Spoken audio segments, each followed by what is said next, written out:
So I'm David Foreman. I'm not going to introduce myself yet. I'm the chair of this session, and in a twisted fate, I'm also one of the speakers as well. I'm going to introduce each speaker as they come about. The first one is, I'm going to butcher it, I apologize already, Maria Pavlidou. That's very close good. enough, right? Yes, okay. that's really good. As you can see, the talk is really kind of putting COVID, I don't know about you guys, but I've been wanting to put COVID in the rearview mirror for quite some time.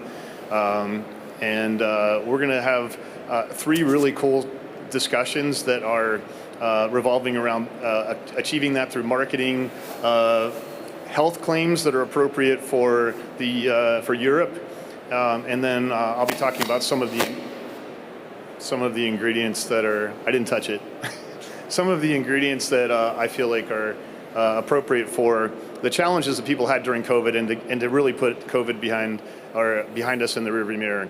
And then we will be taking questions, and then a quick segue from that. I'll be a moderator for a panel immediately following this that will sort of put a bow on our three talks and really how to formulate best practices, we'll say, for the EU. So it's going to be a quick changeover, and I hope everyone stays for the full 2 hours. So Maria, fire away. She'll tell you a little bit more about herself. Thank you so much, David. It's very nice to be back to a live audience. So, hi everybody.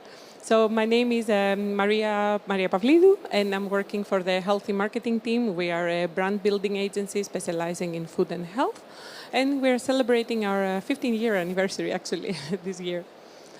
And just shortly, so that you know who we are and what we do. So we are specializing in building brands, and we are offering a full service from consulting to training to creative. And we use our own methodology to do that, the 4 factors methodology, and as well as our global expertise. And we take brands all the way from purpose to design. And we work a lot with the B2B industry and basically help them in their journey to become really innovation partners. So today, and we work globally. I'm going to be sharing with you today insights from our latest report that we launched earlier this year. So if you need the full report, it's also available online after that. And the topic actually, what I would like to share with you today is the question that many people are asking. So what's next after immunity, or how has immunity actually changed? So the last 2 years have been so much about immunity. So what's next? And in the last 15 years that we have been working with B2B customers and B2C customers all over the place, we have seen that we have identified basically 3 phases of health. So the first phase of health was very much all about functional ingredients. So it was just when it had started. So you have one ingredient that gives a very specific benefit, and it's all about that. So it has been very much about physical health. And then it changed because we started becoming much more sensitive and aware about sustainability, and that with our choices we're affecting the planet. So it became about sustainability and plant-based. And what we recognize now is that we have reached the 3rd phase of health, which takes it one step farther than purely physical. And we realize that with my choices, I'm actually impacting also my mental health. And physical is just not enough anymore. It has to be much more holistic and much more synergistic than what it used to be. And this is especially true with the younger consumers, that they expect so much more out of their products. So essentially, they expect happiness, you can say. So it's much more than physical. And it was hard, actually. So it was not really easy. It was not very difficult to identify mental health and holistic health as the next topic, because mental health has been really in the news. If you look at the news the last year, it has been really top news story in 2021. So if we look even from the Olympic Games, with top athletes speaking up and saying that it's really too much. And we look at the news about depression rates everywhere. So they say that the next global pandemic is actually mental health. So it was really hard one to miss. And when we identify actually 2 factors that are affecting that. So of course it's the pandemic, but it's also the climate crisis, which is not making things any easier and makes people very concerned as well, especially young people. And I think the Euromonitor says it very nice, that because there is the expectation that consumers are making this connection between behavioral and environmental factors and the products that they choose to purchase. So it's not disconnected. They're making very conscious choices based on these factors.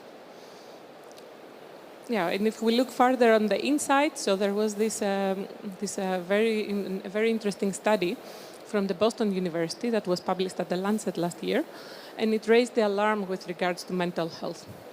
So we saw that depression rates have tripled already in the first year of the pandemic, and depression, anxiety were prevalent even after the lockdown actually ended. And when they interviewed the people globally, and 75% think that the future is actually frightening, and especially young people, so they said 60% felt very worried or extremely worried about their future. So the data, it doesn't look good. So there is a clear need to address this topic. And maybe some people are thinking, okay, but is this something that business should actually care for? So is it not something for, the government to take action and so on? But yeah, and Edelman is an agency who is doing this trust barometer for the last 20 years. And they're asking people, who do they trust for different topics? So in their latest annual trust and credibility survey, they said that 61% of consumers they interviewed actually expect trust business as the most. Actually, they trust business more than governments, more than media, and even slightly more than NGOs. And it seems that people actually not only expect, but they actually want more engagement from business when it comes to taking action for societal issues. And they're actually even criticizing and saying that business is not doing enough. So they have to do, but they're not doing enough.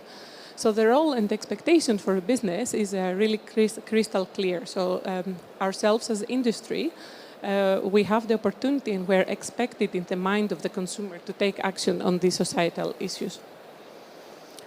So how to do that? So here we are in our audience, so there are a lot of experts in food and supplements. So in our industry, in our specialties, this is really the moment where we can take action and make consumers feel better and address all these very important issues. But let's look a little bit at what happened in the foods and supplements space.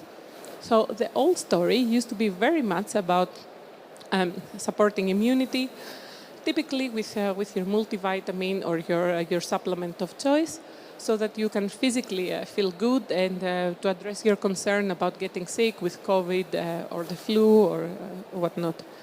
But right now what we see is that this has changed, and there is the new story, which is you want to naturally boost your defense system, but you also expect to feel good, you want to enhance your mood, and you want to feel balanced, and you want to feel healthy overall.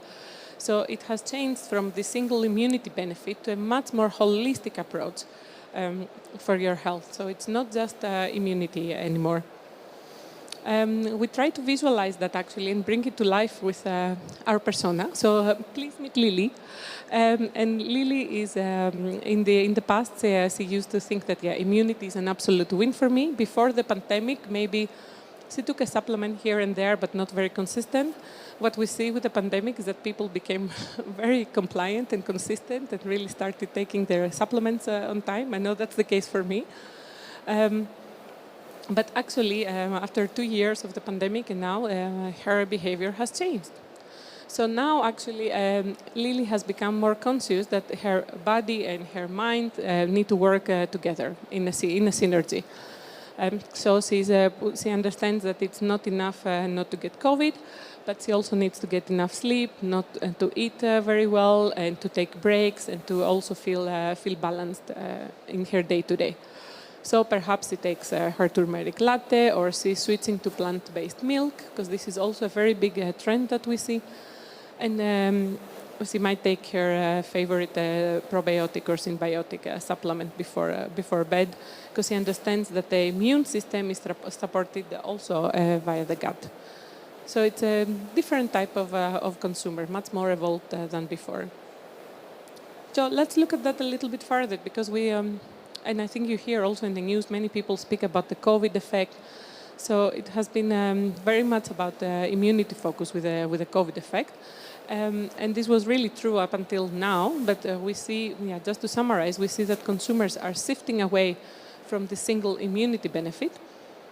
And the connection, how they're making this connection between mental and physical health actually lies in the gut, because it really starts from the microbiome, from the gut. And I would like to take this to show you actually some products. Let's see how this is executed in the market. So some products that we really like. Just to show the synergistic power, so how brands are taking a step away from this hero ingredient, much more to a synergistic power. I like very much the product that you see here, Pick Blend from the UK, and basically it's a meal replacer. But it has a lot of different ingredients inside, and it's specifically targeted to support gut health, immune, stress, and energy. So they say that this product is designed to support you on your biggest days. So it's a very good example about how it's not just about one single benefit, but much more synergistic.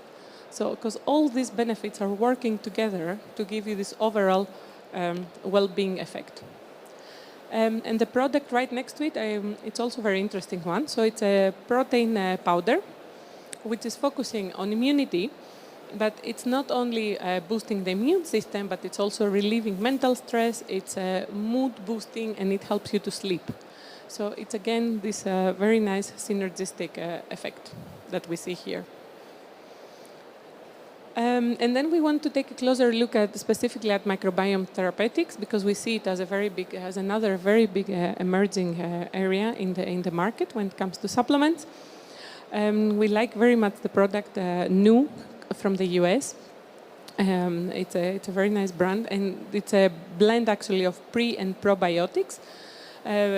It's rebalancing the microbiome, and again, it's supposed to give more synergistic benefits. So from brain function to weight to skin to immunity, digestion, and mood. And the other one right next to it is BioCult, and here they really speak about the mind. So it's about probiotics, and probiotics have been very traditional, known of course for the digestive system, but we see that this is really making the jump, and the awareness is getting there, that it's also helping, it's helping mental health as well and mind.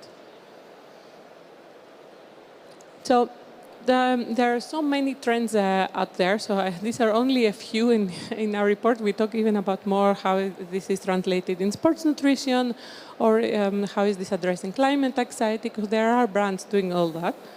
And there are so many trends out there, and VitaFood is such an amazing place to explore these trends. So I'm sure that these days you will be very inspired, but then also with inspiration comes the question, so okay, this all sounds great, but now how does that fit for me? So when I'm home in my market and I'm thinking about my brand for my target consumers or customers, how do I make the right choice?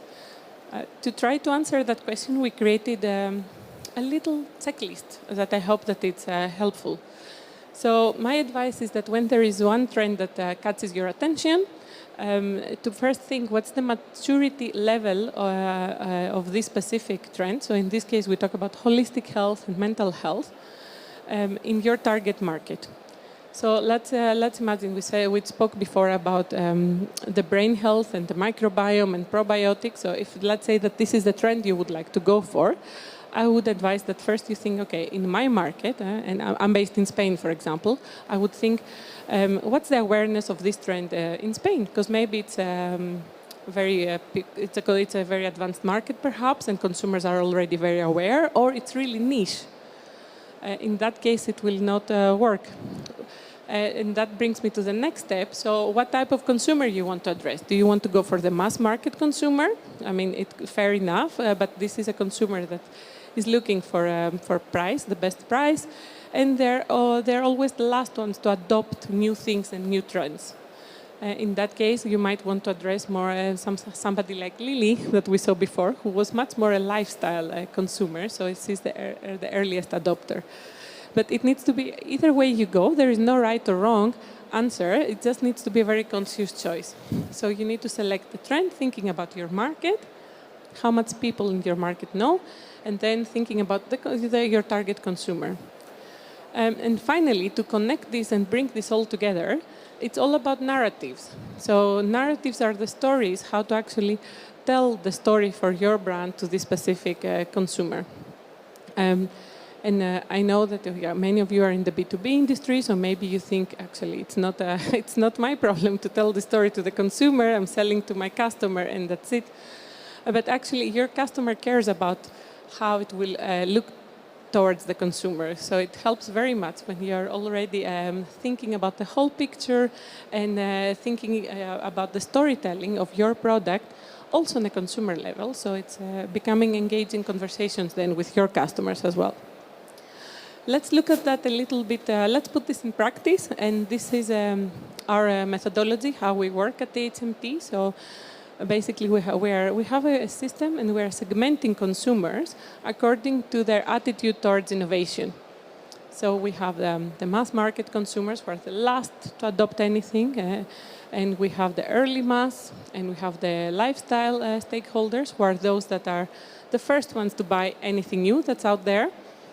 And then you have what we call the technology stakeholders, who are people who really have a medical need and will try anything that might solve their problem. And I would like to put this in practice, what I said earlier. So let's take the example with Lily and her symbiotic supplement. So Lily is Lily is a lifestyle stakeholder with her turmeric lattes and nice supplements. So she's clearly an early adopter. In that case, if you want to use this trend expression about holistic well-being and the microbiome, and you want to address Lily, you need to choose a narrative that will be attractive to her. So Lily needs to feel good about selecting your brand. She needs to feel that this is a choice that makes her look good in her environment, but also supports her lifestyle. So this is a very simple way how we are approaching it to select the right trend and bring it to the market. Yeah, and next slide. So just I would like to leave you with my contact information, and also if you would like to know more about the 4 factors, where there is a discount code, and you are welcome to take the class online. And feel free to connect or LinkedIn or ask any questions. Thank you, Maria. We are going to take questions at the end as a sort of a panel. We decided to freestyle this presentation, so we're going to move on to our next speaker. By the way, are we not the most colorful speaker group so far today? Honestly, I'm so tired of seeing black on people. Like, I know we just had COVID, but seriously, like, let's start wearing some other colors. Be bright. It's spring. Anyway, enough said. I'm not dropping the mic. Next speaker is Ian Brownlee. He's associate professor at Northumbria University. And as I like to say, I like people to tell me more about themselves than me to tell you anything about them. So Ian, take it away. Thanks very much, David. And thanks, Maria, for a great introductory session there as well. Probably, as has been said, I'm an associate professor in Northumbria University. I'll give a quick overview of the talk. And previously, it's great to be here at my first VitaFoods Europe meeting. I've talked at previous VitaFoods Asia meetings before, because I was based overseas for a number of years. And VitaFoods always like me to talk about health claims. Some of that has related to my previous work, so that's why I'm here in front of you today. In terms of looking at what was coming up, in terms of what Maria and David are both talking about, I've tried to take a slightly different approach, obviously still focusing on immune and mental health, but then taking the consideration of what's happened already in terms of health claims in Europe. So what have people claimed unsuccessfully? What is there a potential that people might be able to claim for successfully? And as well, thinking about that process of how health claims decisions have been made in Europe. I also appreciate when I saw Maria's slides, because we shared through email, I thought immediately I'm going to come across as like probably the world's most colourful Bond villain in terms of talking about health claims and almost being a wagging finger as to no, no, no, all the sorts of things that you can't say. But I want to try and highlight some of the positive things there in relation to that as well. That maybe also revolves around my newer roles. I've been involved across a diverse cross-section of nutrition-related research. I started off in gastrointestinal physiology and have kind of branched out from there.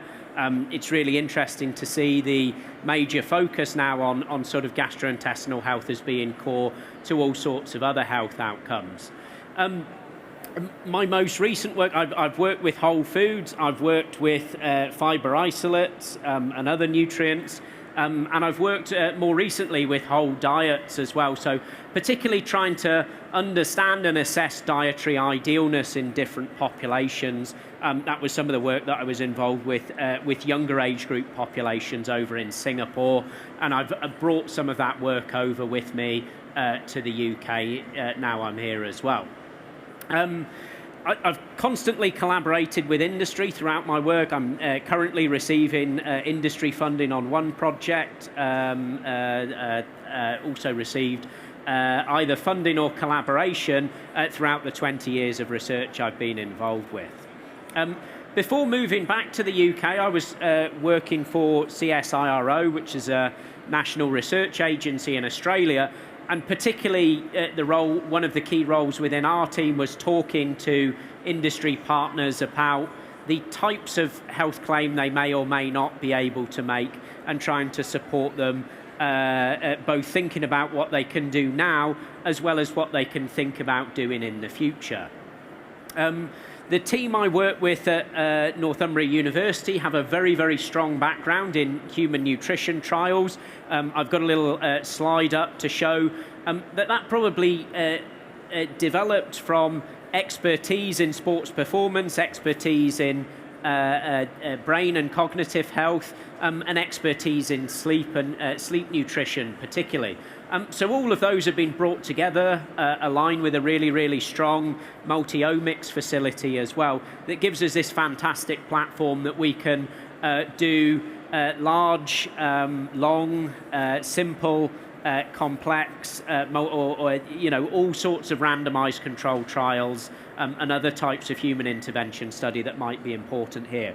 So I'll come back to the importance of randomized controlled trials a little bit later on as well, when I discuss what might be needed next. And one of the key things there is while we might all be thinking of randomized controlled trials as being the be-all and end-all, it's not always the next rational step in terms of developing your research trajectory around your ingredient or around your product longer term.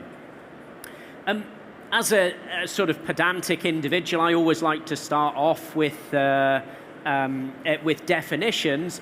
And I suppose when we think of what a health claim is, some of the industry partners that I've worked with maybe misrepresent this term. They often think of health claims as being any element of marketing messaging that they're doing.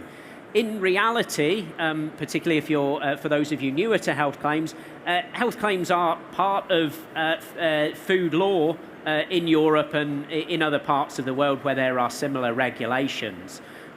So again, these form part of a wider series of EFSA food standards that relate to all sorts of different aspects of primary food production to food provision more widely as well. I always like to try and get people to think about separating the idea of what they might be trying to market and how they might be trying to interact with people between that concept of a health claim, because if you can do that, then usually you can start seeing, there could be overlap between those two, but you can start seeing more clearly how you could align with something that I appreciate remains inherently frustrating to many companies, not just those looking at health claims in Europe, but health claims elsewhere as well. I also hasten to add, I think the best explanation I'd ever had of food standards, and I wish I could remember the name of the gentleman that presented it, he said food standards aren't everyone's cup of tea, the picture on the right-hand side highlights an ISO that relates to the production of a cup of tea. And that's if you wanted to, from a sensory point of view, if you wanted to compare cup of tea A in one part of the world to cup of tea B from a sensory perspective as a company, you would then have a functionality that you would be able to do that. The standardization that's involved there is well beyond what we might do as individuals when we produce a cup of tea. So the temperature that you boil the water to, that you add it to the tea leaves is exact. The amount of tea leaves and the way that they're provided is exact. The dimensions of the vessel that you brew the tea in is exact, and the time length there is exact as well. I hasten to add, I may be British, but I'm more on the team coffee side than team tea side, so I just put that up there as an example. So a series of set standards that can be really, in some ways, quite rigid, will form the basis of all of those food standards, and these have been applied to the more complex relationship between dietary intake, nutrient intake, and health outcomes in relation to health standards as well. In terms of the types of claim that are available then, could just be a compositional claim around specific levels of nutrients within a food, could be general function claims, particularly for essential nutrients, if you're thinking of the outcomes there. Quite a lot of maybe what I'm going to talk a little bit more about is some of the newer function claims that have been put forwards to EFSA. While EFSA have been criticised perhaps for being opaque in their decision making, they have been quite good at sharing an amount of information sort of in a public facing way as to what those decisions were, and so I can talk through a couple of examples there. There's separate routes of claim if you're talking about a nutrient or a food that's going to reduce disease risk, or is involved in child development and health as well. They come under a slightly different set of laws, and I won't be talking about them in great detail today. So in terms of how health claims are assessed then, for EFSA, the sort of public-facing aspect of what they're doing is they consider those three main sort of questions. Almost in a tick list format would be how I understand they do it. I think there's a bit more to it than that. But again, thinking firstly, is the claim around a food or ingredient that's sufficiently characterised? And if yes, then they have further consideration of the claim. Is the claim defined as being of physiological benefit? Is the health effect considered a real health effect rather than a hypothetical or unmeasurable health effect at the end? And then the last bit is the evaluation of the evidence that's presented. So it's worth bearing in mind that quite a lot of the submissions that have gone to EFSA haven't failed at the final hurdle based on the quality of evidence presented.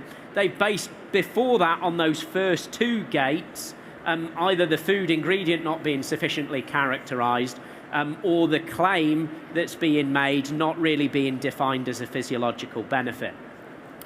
The examples that I got here, and apologies to anyone in the audience who might have been involved with submitting these originally, I just took these as some recent submission examples.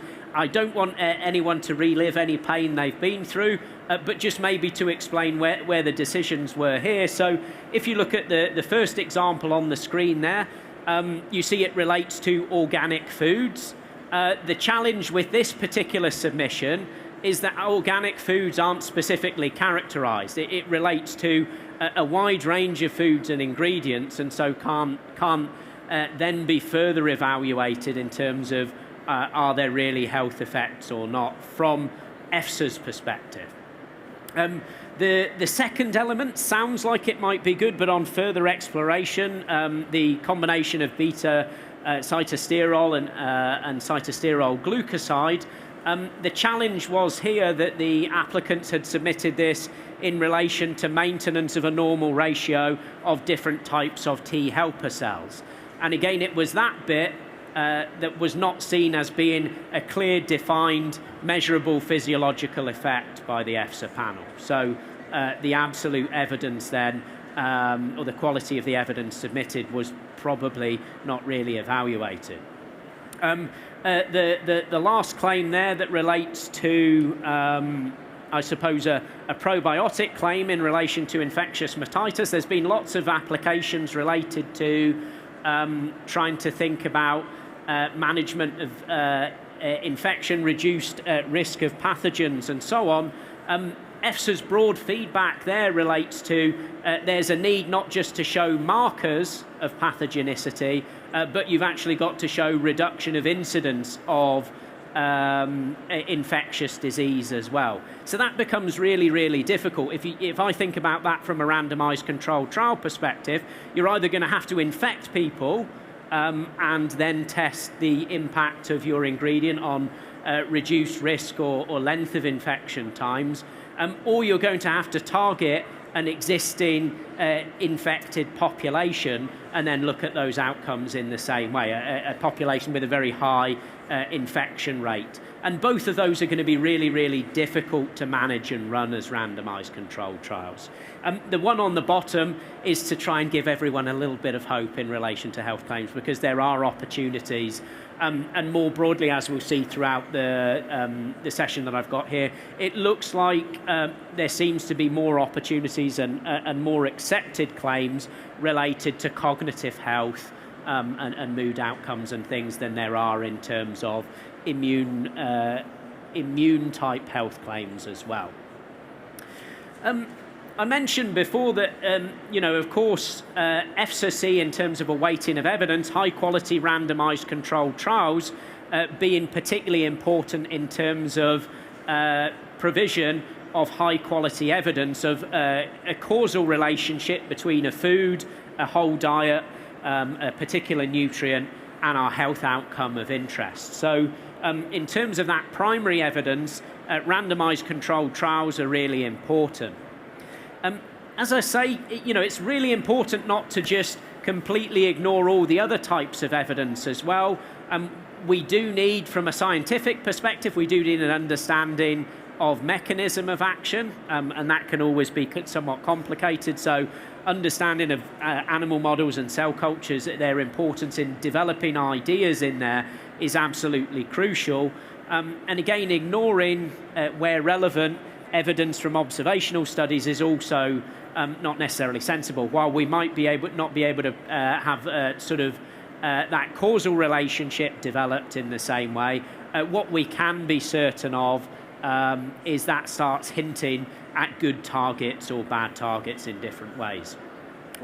Some of the companies that I've talked to, again, they sometimes seem slightly overly keen to immediately rush to randomized controlled trials.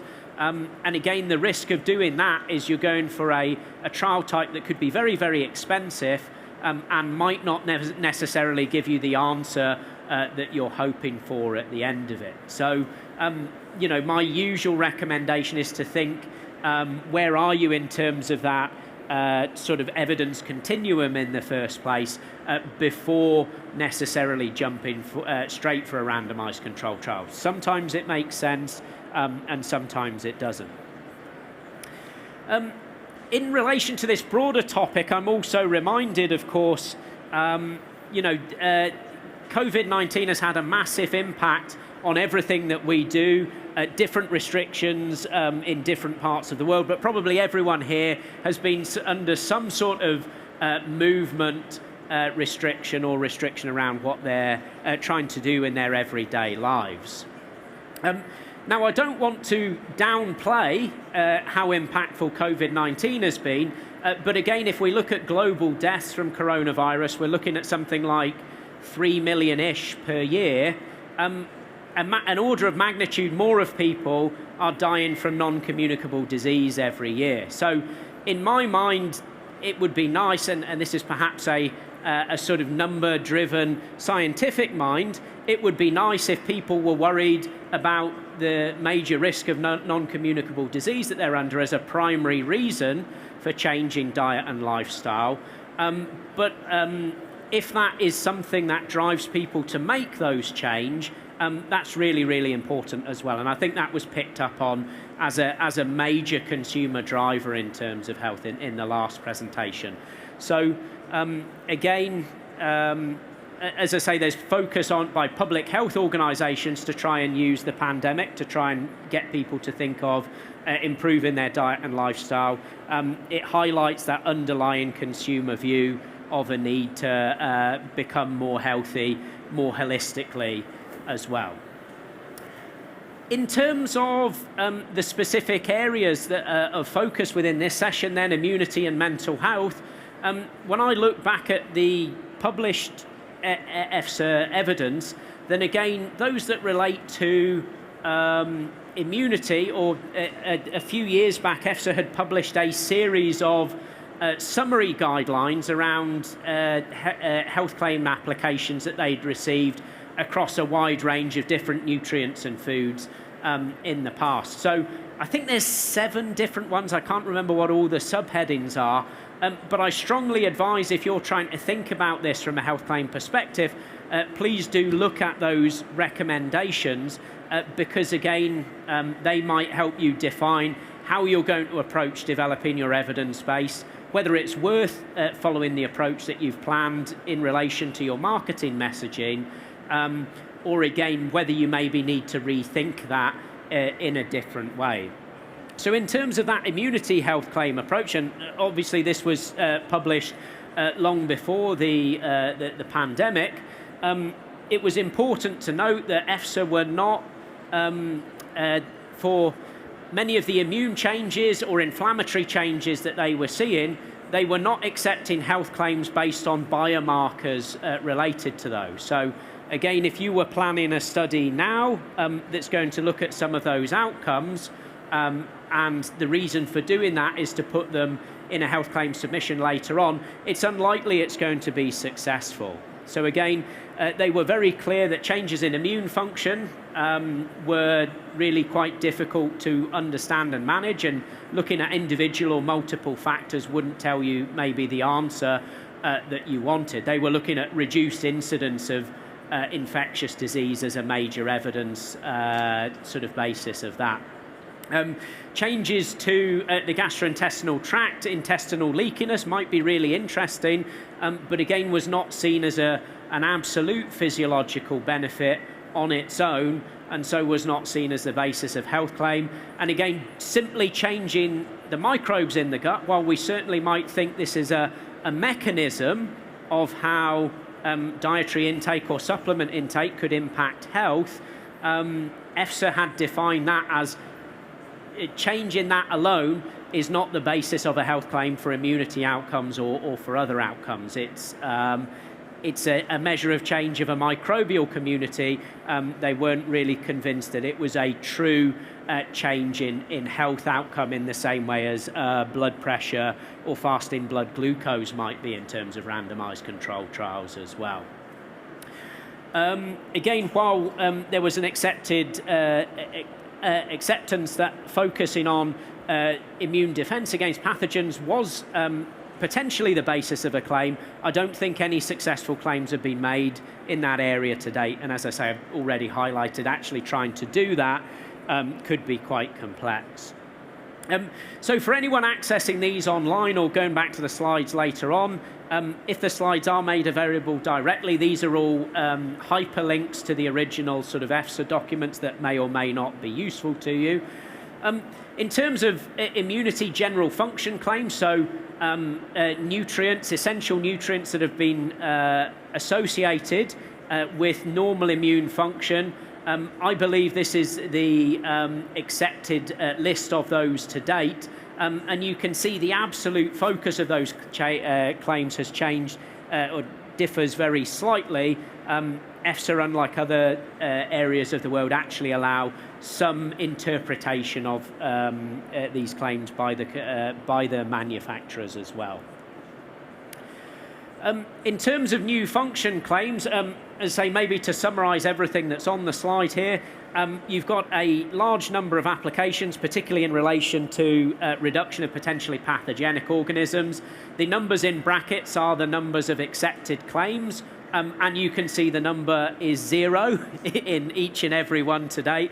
So that's not necessarily positive reading, but as I say, this gives you an idea that these targets for randomized controlled trials in many cases were seen as rational and those physiological benefits. The quality of evidence often wasn't there in the submissions that were made, however.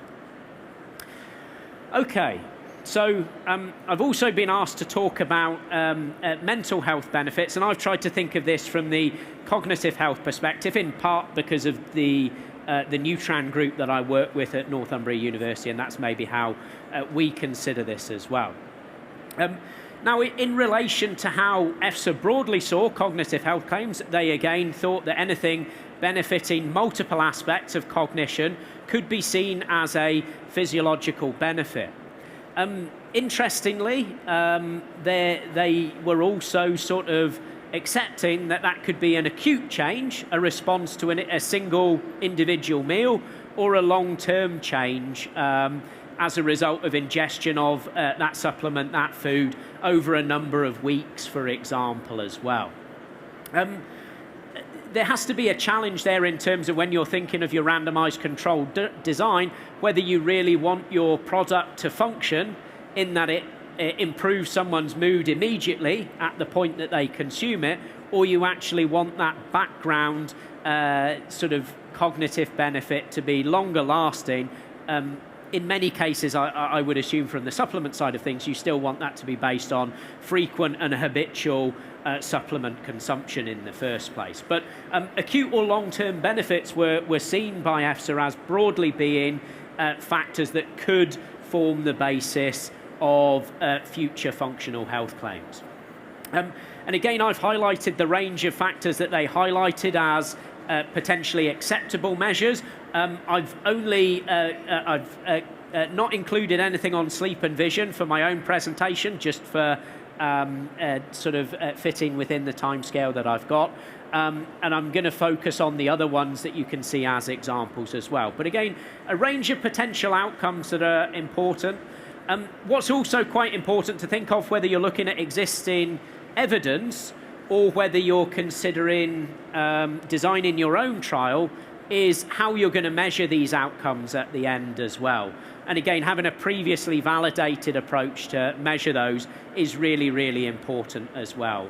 Designing your own questionnaire, or even running an existing questionnaire potentially through a new platform or to a different population than it's been validated in, could be problematic. I don't know how that would be seen from the EFSA side of things. But again, we at least know there that there are a range of potential outcomes that could be the target.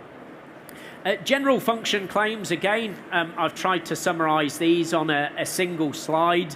And if anyone wants further detail, they can perhaps go to this or search for those different nutrients in the EFSA journal database.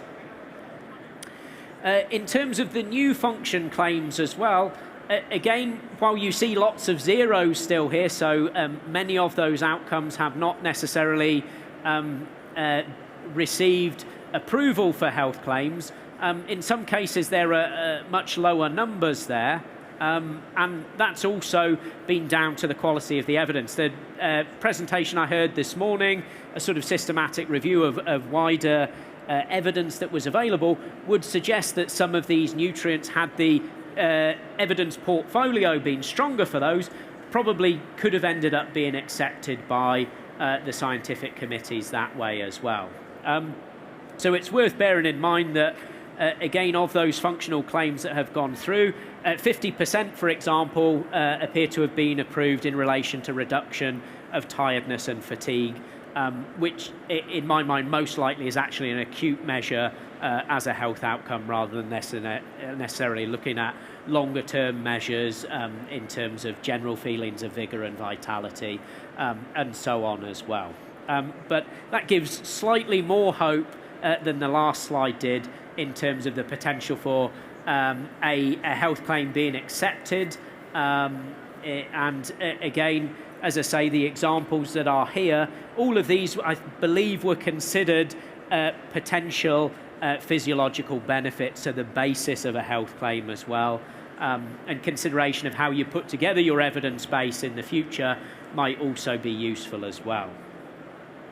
Of course, systematic reviews, meta-analyses, pooling together that information are really useful. I think working with independent parties is important in trying to get those evidence bases together. If you're doing this in company and you're doing this with your own team, there's always the potential that, of course, you're already sold on your products. You already believe in your products. You should already believe in your products. But if no one is there within the team to say, hang on, does this evidence really align with our product, or does it really relate to our product? Then again, you're not getting an unbiased view of how you evaluate that evidence base. So really quite important, I would usually suggest, to try and get independent organisations involved, whether that be a university, an independent research organisation, or other, to help you sift through the available evidence from the systematic review meta-analysis side of things. In terms of developing new randomised controlled trials, then again, you probably need to work with independent companies to help, pressure test some of your ideas there originally as well, to think of, does this evidence base really suggest you've got a reasonable chance of success running a randomised controlled trial if we design one and if we set one up to begin with. So it's good to work with companies that sometimes will say, it's not a good idea to do the randomised controlled trial, rather than we'll just take your money to run a randomised controlled trial for you and maybe end up giving you an outcome that either has a neutral effect or possibly even a negative effect in terms of what's measured. So study design becomes important. As I say, the team that I work with now at Nutran, we've worked with large companies, small companies, we've worked over short time periods and long time periods in developing some of those ideas. And again, as long as we've got something at the end that we can effectively measure, and maybe my side is, being more involved on the dietary perspective and thinking of that, I would always say, if you can align your outcome measures for your study design with the sorts of things that are going to get approved at health claims, then you're designing that correctly. You can also use randomised controlled trials as sort of proof of concept, or even just to support your marketing messages as well. So you need to be clear in the way that you're approaching those, whether the randomised controlled trial really is something that you want designed for a future health claim application, or whether it's something that you just want to test some of those marketing concepts and ideas with in the first place as well. Both can work, but the outcomes of both are rather different, and so the approach to study design might be rather different as well.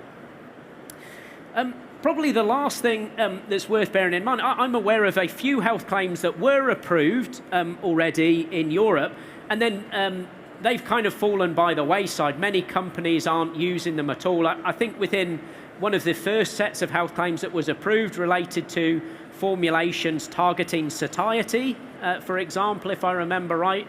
And when products went out to market, the consumer didn't really understand what they were looking at from a satiety product. I think the consumers wanted weight loss products. Measuring satiety was seen as an adjunct to kind of sort of mean weight loss, but it doesn't really do that, because all you're doing is evaluating an acute response to a single meal. Unfortunately, a single meal neither makes us weigh more or weigh less in terms of the grand biological scheme of things. But yeah, when those products went out to market, the consumers didn't react very positively to, well, this product's going to make me feel fuller for longer, but I want to eat sort of snack items. I don't want to feel full for long. Will this help me lose weight? And of course, if that's what they were really interested in, that's not what the health claims supported, and that's not what the evidence base can support there as well. So, I think probably in terms of development of that evidence base, there has to be constant coming back to that consumer understanding, and I think that's what industry are really, really good at, as to test whether those concepts that they're thinking about in terms of their health claims, their targeted health claims at an early stage or a late stage, whether they really resonate with the consumer.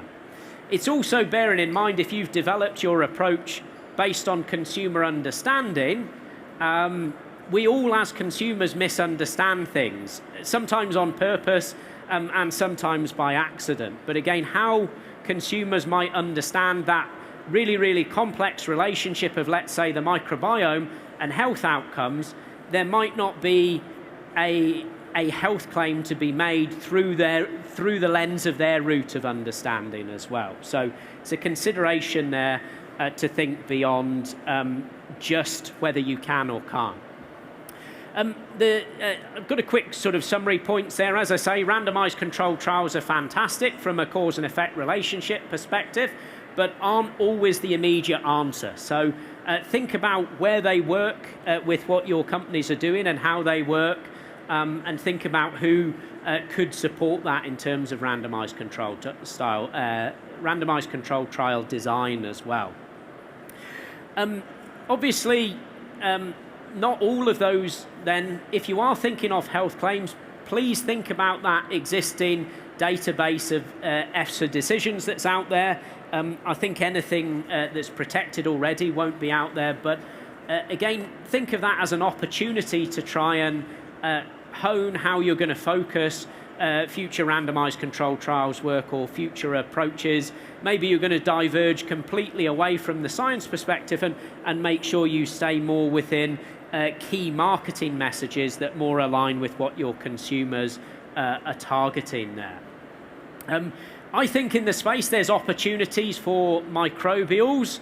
I don't personally like the term. I'd probably align a bit with EFSA myself. I don't like the terms probiotics and prebiotics.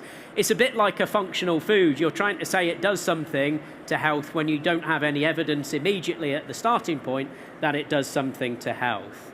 So there's a sort of challenging rhetoric there. But I think there's a great opportunity for microbials to be evidence to change sort of cognitive health outcomes, mental health outcomes, and only to worry about the microbiome type outcomes if you're really thinking of a potential mechanism of action as opposed to the basis of a health claim as well. I think, for ingredients manufacturers, single source extracts and well-defined isolates is probably the way to go.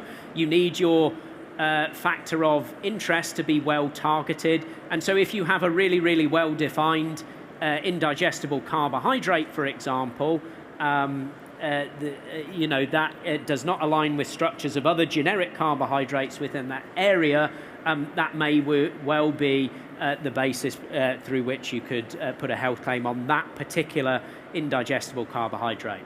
For manufacturers, I think I've seen some claims and at least one successful claim where a proprietary blend of different ingredients was accepted as the basis of a health claim. So A, B, and C in those particular ratios causes health outcome X.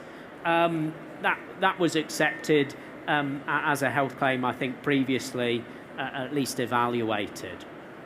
So there's opportunities both for ingredients producers as well as food manufacturers in that space as well. And probably my last element, and I'm sure we'll come back to this on the discussion at the end, is again, think of those two elements, the marketing messaging approach and maybe what you're thinking of from a health claims perspective.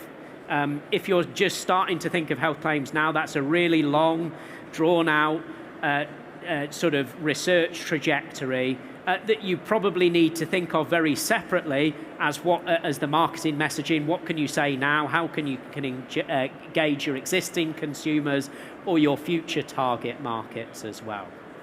So that's everything from me. I will hand you back over to David. So I'm going to keep this very compliant, not EFSA compliant. By the way, after hearing Ian talk about EFSA, I don't know about you guys, but I feel like saying F that. Haha, come on. Come on, that was good. All right, maybe it wasn't good. Do you have the clicker? Yeah. Real quick, I didn't say thank you for the people watching online. I will let you know that we'll be taking questions from the audience, and if you're online, you're considered part of being here. And if you're not here because you are afraid of COVID, I completely understand there's some other reason, but I can tell you, as a gentleman who has traveled to probably all of the Informa events globally, this is perhaps my first or 1A for programs. So if you've never been and you're watching online, you need to get your butt here next year because it is an amazing show. Geneva's pretty awesome too. At least it is this week.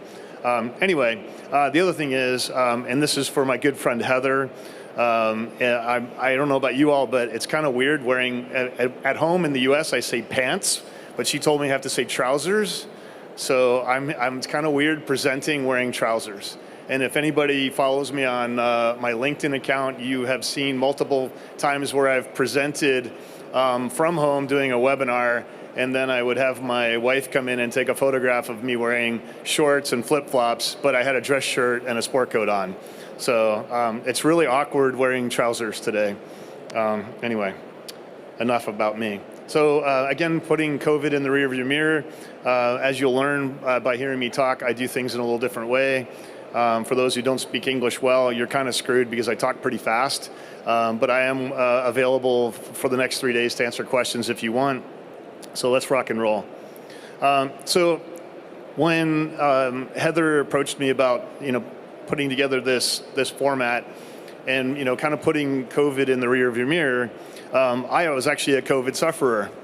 I was fully vaccinated and was very sick. Should have been hospitalized. So I am the walking testimony of really wanting to put COVID in the rearview mirror. I was very debilitated following, and so this is how I based a part of my presentation. So we already heard from Maria that mental wellness is probably the biggest. It's probably more of a pandemic than the pandemic itself. The World Health Organization acknowledged that in the very first year of COVID, saying that our mental wellness globally was already in a bad situation before COVID, and now because of COVID and social isolation, loss of a loved one, I mean, we can all list it, we've all lived it. The amount of issues with mental wellness are really going to skyrocket. So I'm going to divide it up into those three areas, as you can see. I'm going to talk about the I word, inflammation, and the reason I'm going to talk about the I word is that COVID caused a lot of a major inflammatory response in people. And I don't know if you all remember back when modern medicine was still trying to figure out what the hell was really going on with COVID, because all of a sudden, they had people that were considered super healthy people having strokes. They had embolisms. There were all these different things that were out there, respiratory problems that just never went away. And when you look at it from my perspective as a pharmacist and naturopath, and you look at the physiology of the body and you look at this infection, the first response when you're having an immune response is inflammation. The problem is with COVID, it just never turned off, and it created a storm inside the body. And depending on where your weakness was, is where that hit you. So like for me, it had caused muscle atrophy. And so it took a long time for me to get back in shape. And so we're going to talk a little bit about the I word and some of the ingredients I think that are good. Cardiovascular health, sort of relating back to the whole COVID thing, seemed to really not only have a poor or a dramatic effect on people's respiratory systems, but it took a huge effect on people's cardiovascular systems. Again, we had super freak healthy people. I'm going to throw myself into that one.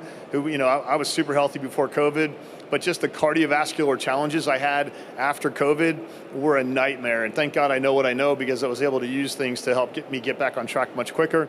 And then last but not least, we're all trying to become active again. Honestly, like in some countries, you were sequestered to your flat, or your home for a long period of time. We got used to not having to go to the office, which meant you're basically sitting on your backside all the time.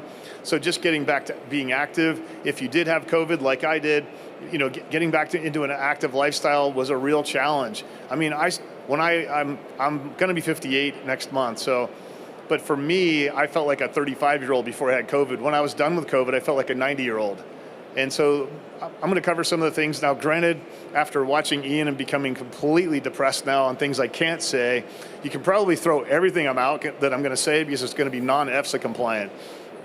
But hey, that's the world I live in. So, sorry about that. So for mental health, and by the way, my apologies to certain companies.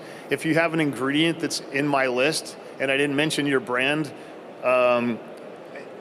so I'll give you an example. With ashwagandha, there's like 4 or 5 trademarked ingredients in the marketplace, and they all have their own studies. So there's no possible way I'm going to list all the brands. So in those cases, I didn't list them. In the cases where there was a brand mentioned, maybe it's because they have the patent on that claim. But please don't come running to me and complaining that I didn't mention your ingredient. I don't have the time to mention all of them in this presentation. So for stress, probably the biggest thing would be to really have people incorporate adaptogens. They will help put your body back into balance. That's the key. When we had COVID, because of stress and because of the physical part of COVID as well, or just the lack of, or more of a sedentary lifestyle, that had a negative effect. So adding adaptogens will help the body get back into balance. The ingredient lactium actually comes from casein. They have great clinical studies. It works in the brain with the GABA receptor, so it helps kind of calm the brain down. One of my all-time favorites, I'm a consumer of this myself, is Zembrin. It works in the amygdala in the brain, the stress center of the brain, so it kind of calms that impulse down. So,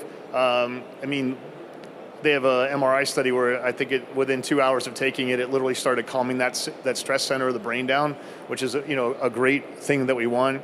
Suntheanine, L-theanine, another one of those great ingredients. When I talk about stress, I don't want to knock you on your butt. Like in modern medicine, when you take something for stress, it's usually a benzodiazepine or an antidepressant, and that ends up causing you to feel drowsy, fatigued, and lose cognitive function. And in the US, a majority of my friends used alcohol as their stress management component, and we all know that if we drink, we can't really work. I mean, we can try to work. I mean, I know people that say they write so much better when they've had a glass of wine, but do you really? But these ingredients are the things that will help your body pump the brakes, calm down, but also not impede your ability to, go drive a car, go ride your bicycle, or be able to work. Magnesium, we're magnesium deficient. I don't want to get into that, but magnesium, I highly recommend people get tested. As a culture, globally, we are all magnesium deficient, I feel like, and it plays an important role in neurotransmitter production and balancing. And then saffron has amazing studies on multiple mechanisms of action. So if you're in the US, I am the herbal pharmacist. Everywhere else in the world, I'm the herbal pharmacist. And so really, in my world, I try to work primarily with botanicals. These botanicals are not a single entity ingredient like a drug, and therefore they possess many benefits because there's usually multiple phytochemicals. Oh, and then there's nutritional compounds on top of that can provide other benefits. So when you go through the list, the majority of the things I talk about are botanical just because, one, I am the herbal pharmacist, and two, I feel like there's more potential for other benefits. With regards to sleep, a lot of times you can carry over anything for stress. I mean, I don't know about you guys, but if you, like last night I had a stressful event right before going to bed, so it took a little longer to go to sleep. So sleep quality is affected. So anything I mentioned in stress, you can pretty much carry over into the sleep category. You take it during the day, not at night, but it still has that same effect. But you guys can read slides. I hate reading to people, and I know I'm a little shorter on time. So again, the ingredient lactium, higher doses works great for sleep, lower doses it's great for stress. Chamomile, this is an old one from the story of Peter Rabbit. I feel like this is one of those botanicals that's going to make a raging comeback because there are so many health benefits. I feel like it's great for respiratory health, which is another issue we had coming out of COVID was respiratory health. Chamomile is actually a very good smooth muscle relaxant, so it can help relax the bronchioles and help ease breathing. So, I mean, again, it's also a very powerful I word, anti-inflammatory. Suntheanine, again, I mentioned earlier, there's always that carryover from anything in the stress category to the sleep category. PEA, I don't know if you're familiar with this ingredient. In all honesty, like I've been in this industry for 25 years and I only learned about it in the last, we'll say 7 months. I've now written 2 articles on it for consumers because it's a really cool ingredient. The problem with it is bioavailability. One of the companies out of Australia figured out a technology to make it more bioavailable. It's now under the trade name of Levagen Plus. But that one it really has an effect on helping just the body to, again, kind of calm down, but it doesn't make you drowsy. The cool thing is, except for chamomile, these ingredients really don't make you drowsy. They just take the edge off to the point or calm your brain down, which is what we're trying to do in order to get to sleep. And then last but not least, Afron, again, they actually do have sleep studies and stress studies. As you'll find with a lot of the ingredients for stress, we'll have studies that show either a primary outcome of, hey, it affected positively on sleep quality or decreased sleep latency, or it's just the fact that it helps benefits with stress. And then cognition, this is a huge area. If you're stressed out, you're having trouble thinking. End of the story. When I run into people, and I used to say this when I owned my pharmacy, people that were 45, they're like, man, I think I'm getting Alzheimer's. And I'm like, why do you think that? Well, I couldn't find my keys. And I was like, well, you have 2 teenage children, you have a job, you have too many trains on the track. It's hard to keep everything in balance. So a lot of the ingredients that you use for sleep, like ginseng, like bacopa, these are ingredients that sort of have multiple mechanisms of benefit for cognition. There's I think it's patented now, blueberry grape extract under the name of memofenol. I learned about it a couple years ago, actually, when I was speaking here. Another reason you need to show up at VitaFoods in Geneva, by the way, is you learn an awful lot of things at these seminars. Green oat, PS and PA, that's phosphatidylserine, really helps provide the beneficial nutrients to help your neurotransmitter production is really what we're looking for there. And then one of my latest, greatest is this ingredient sage. Some really good studies on really helping improve your ability to concentrate and focus.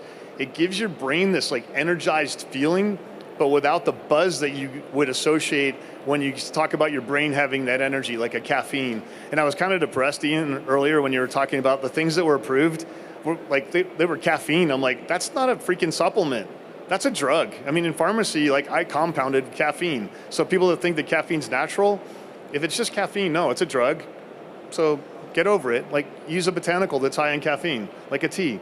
And that's why it's funny that tea was another one. And that's why I think I was so cognitively sharp this morning, because I did have my black tea.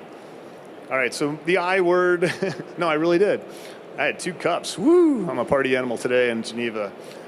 So moving on to the inflammation, and I talked about the cytokine, or I talked about the inflammatory storm, where the buzzword is cytokine storm. We have people that either believe in it or don't. I do believe in it. I believe that the reason people have long COVID is because of this mega inflammation that's going on. The body's out of control, and unless you get it under control, we're going to continue to have, fatigue issues. We're going to continue to have brain fog, and we're going to continue to have muscle weakness and cardiovascular problems, and the list goes on and on. So really, I feel like the best way to help with this cytokine storm coming out of COVID is really using some of the more potent anti-inflammatories. So antioxidants always fall into that, because free radicals really do cause or trigger inflammation. Things like black seed oil. I did a presentation last year. I had no idea how many people knew about black seed oil. It was one of the fastest growing botanical ingredients on Amazon, year over year. I was just blown away. Boswellia, curcumin, or turmeric, ginger, and omega-3s. These all have their own wonderful benefits at supporting the body in its fight against inflammation. And they all do it in different ways. The way omega-3s work is different than the way a turmeric or curcumin works. So, I'm always a fan of whatever condition you're trying to, quote, have an effect on. I almost used the word treat. Woo, that would have been naughty. Whatever condition you're trying to have an effect on it's like learn the mechanism of action or possible causes of why that condition happens, and then formulate using multiple ingredients that have differing mechanisms of action. You're more likely to have success. Who doesn't like success? Come on now. I almost wanted to have these people up here do a cheer for us. All right, so cardiovascular health, these are some of the more common things that you may or may not know about. The one that I think shocks people often is the whole vitamin D. There's actually some really good clinical information out there. It's another nutrient, like I mentioned earlier, where people are seriously magnesium deficient. In this case, we are a very vitamin D deficient society. I used to live in Florida. I played golf or practiced golf or rode my bike. I was in the sun, 6 or 7 days a week. I now live in Southern California. I ride my bike. It's probably gross for most of you, but I ride my bike without a shirt because of where I am. Nobody sees me. And yet I was vitamin D deficient, and I get a lot of sunshine. So it's something that we need to get tested on and move forward. And the rest of these just due to time constraints, I'm not going to explain each ingredient like I did previously. And then last but not least, this whole active lifestyle thing. Again, there's an awful lot of carryover commonalities in this. So if we're formulating, there's a really good chance that, it'd be really cool if you could go super COVID formula, or whatever. I know you can't do that, but in my head, it's a perfect world and I can say whatever I want. So in this case, the antioxidants are adaptogens play an important role. Black seed oil, boswellia. Again, most of these active lifestyle things usually have either support for helping the body fight the inflammation, or promote healthy circulation, or improve the body's ability to recover post-workout. And that's really the idea we're looking for, is supporting the body. We should never stimulate the body to do anything unless we're just doing it for a short period of time. It's more about nutritional support. And actually, Joe, your talk earlier today on really the nutritional support with mental wellness, fascinating information. Too often in our industry, we try to be like pharmaceutical companies, and we're not. And we should stop trying to be that. We're nutritional companies, and so we're not going to fix people right overnight. And so we need to have that the correct attitude if we're really going to help people, and really be about wellness, using therapeutic doses at therapeutic amounts over giving the proper dose per day, et cetera, et cetera. That's how we're really going to end up helping people. And this is my contact information. You don't need to worry about it. Just Google herbal pharmacist and you'll find me. Or if you want, you can Google herbal pharmacist and I don't want you to leave off the H. So the H is silent in the United States for some reason. And now we're going to move on to some Q&A. I think we have about 6 minutes for Q&A. And then I'm going to look at the online thing. I'll let you two guys come back up here. Well, guy and girl. No offense, Maria. I do want to thank everybody for being here before we close out. This is awesome. So I'm going to actually come down to the floor. Thank God I'm a Gemini, because I have I have 2 heads, 2 personalities, and I can handle emceeing and speaking. So any questions? Really, this many people and no questions? You guys are really afraid? Okay. I have a question for Ian first, okay? I felt a little depressed because I feel like there's not much I can say. So I've been learning more about EFSA. Coming from the States, I'm a Deshay expert, but coming here, it's a whole nother world. And I noticed the majority of the things you talked about were really like vitamin, mineral. There really weren't there was nothing really on botanicals. Can you address, because I pretty much talked about botanicals, and I feel like I'd be screwed if I came here and tried to formulate.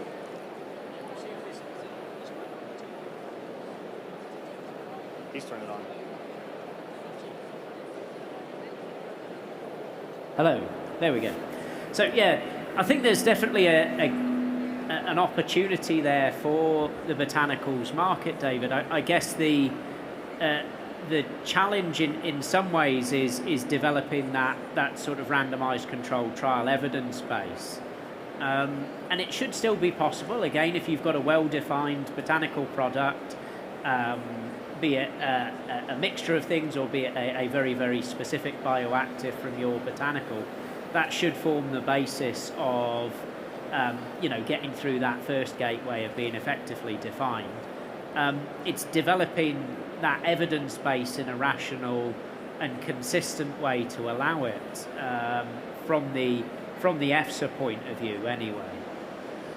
Maria, do you feel like on the marketing side of things, living in Spain, is it as hard of a struggle to really be able to market? And I'm a consumer. I mean, if you're sitting here and you take supplements, we're all consumers at the end of the day. We might be manufacturers or whatever, but at the end of the day, we're also consumers.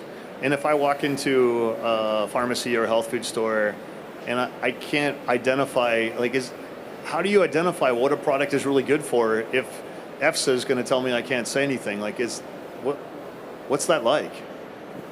Yeah, that's a very big challenge always for our customers, because we work a lot with the B2B industry as well, and then it's always, how can I actually market that when it doesn't have the health claim? But what we usually, there are different ways to do it, and we usually say it's all about the storytelling. So it's all about how you make people feel with their choice.